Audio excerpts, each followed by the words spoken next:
8 goals in this one last Tuesday night at Turner's Cross. The opening goal on 6 minutes, a scramble in the area. Galway couldn't clear their lines, and Dave Mulcahy opened the scoring. City kept up the pressure and doubled their lead on 22 minutes. Kevin O'Connor crossed, and Republic of Ireland under-21 international Sean Maguire supplied the finish.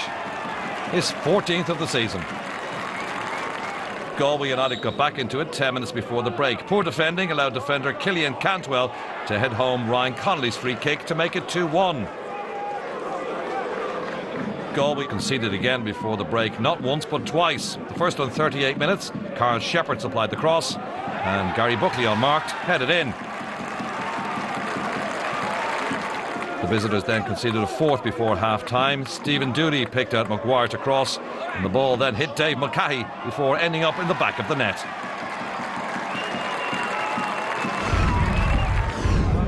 Galway United cut the gap back to 2 on 63 minutes. Substitute Gary Shanahan picked out another sub, Kevin Devaney, who showed admirable composure before slotting home. 4-2 to City now.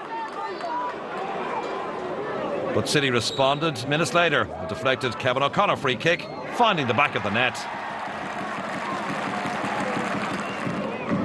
Late on, Galway United got their third, and Devaney got his second as he worked his way into the penalty area before slotting low and hard past Mark McNulty. And that defeat spelled the end for Galway manager Tommy Dunn, who was sacked after this 5-3 defeat to Cork City.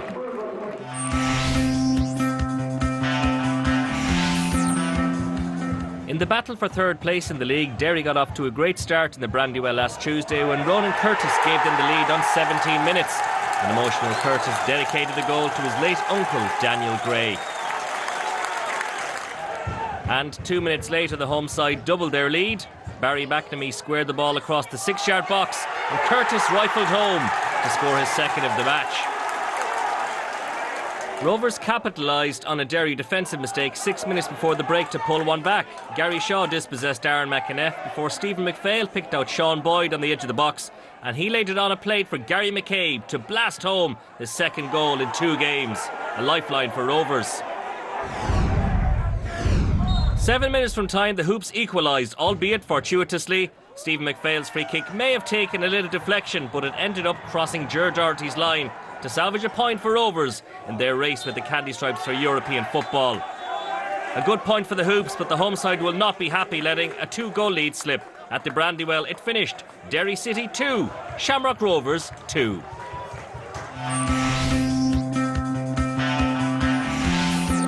It's been a tough season league-wise for both of these sides as they've struggled to make an impact on the Premier Division. It was Sligo who started the better. Adebayo rolling with the run down the right-hand side. His cross eventually fell for Kieran Sadlier, whose shot rebounded away to safety off Brendan Clark in the home goal. 0-0 after an uneventful first half. It was the visitors who created the best opportunity of the second half. A defensive header fell kindly for Sadlier, who was given time and space to line up a shot, which Brendan Clark in the home goal did well to push over his own crossbar. At the other end, 2 defensive lapses almost led to a home goal. The first header by Adebayo Rowling, the second by Craig Rodden allowed in Ian Birmingham, but he dragged a shot wide. Sligo, though, continued to create the best of the chances in this game. Michele Campion got in around the back of the St. Pat's rear guard. Lee Martin allowed the ball to run to Raf Kataro. Once again, it was Clark to St. Pat's rescue.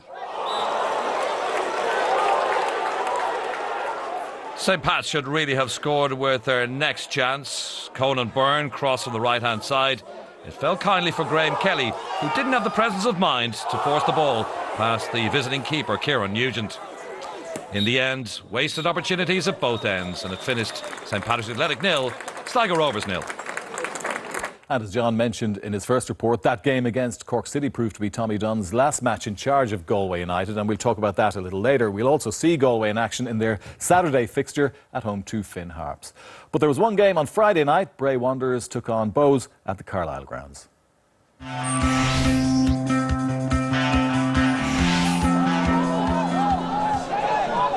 Here's Conor Kenna. Tim Clancy.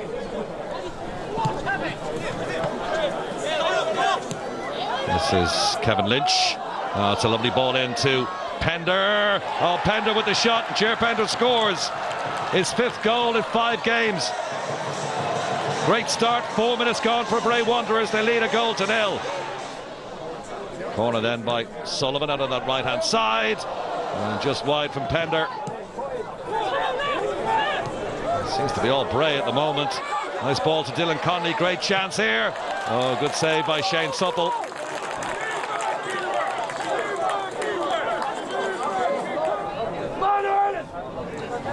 Corner then to the visitors. That's punched clear by Peter Cherry. Picked up by Jason Marks. Finds Dylan Connolly. And Connolly slipped when he gets away from Derek Pender. John Sullivan, 2-0. 8 minutes before the break. Bray Wanderers extend their lead, 2-0 now. Sullivan on his own, a great run into the area, and he slots it home. Derek Prendergast driving forward. Those in need of something here. Paddy Kavanagh. Oh, just dribbles wide of Peter Cherry's post.